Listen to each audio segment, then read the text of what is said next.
台南出现今年头一个这本土天狗热的病例，而且呢，佫一捆增加2个。源头就是来自一个境外移入的案例，3个人拢是同一个工厂的员工，判断有可能就是群聚感染。即卖卫生局是赶紧去消毒，嘛呼吁乡亲要注意环境的卫生。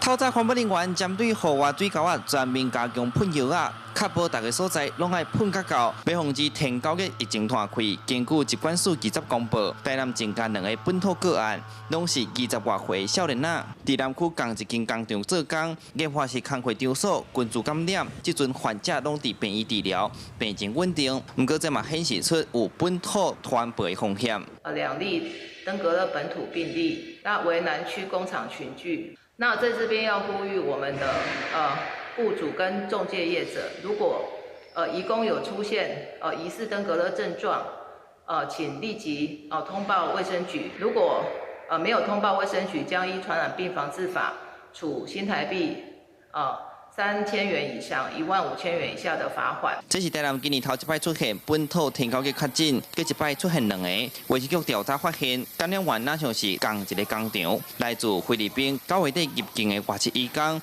卫生局已经针对工厂宿舍佮徛家，拢完成环境消毒，嘛扩大采检174个接触者。即阵当地社区嘛提高警觉，出动人员，逐工来清理。每一期那个症状会不一样，可是你交叉感染。 那个病毒交叉的话，就是会变成重症。在工厂内底发生的，安尼但是伊的户籍都伫阮这里安尼阮这个嘛是来担起这个责任来做。礼拜一开始，阮有一个区级会议这个里长有一个共识马上每一天我们连续要1个月的时间全部拢做知情的工作。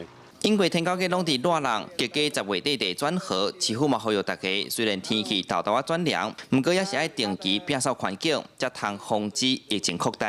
记者苏台南采访报道。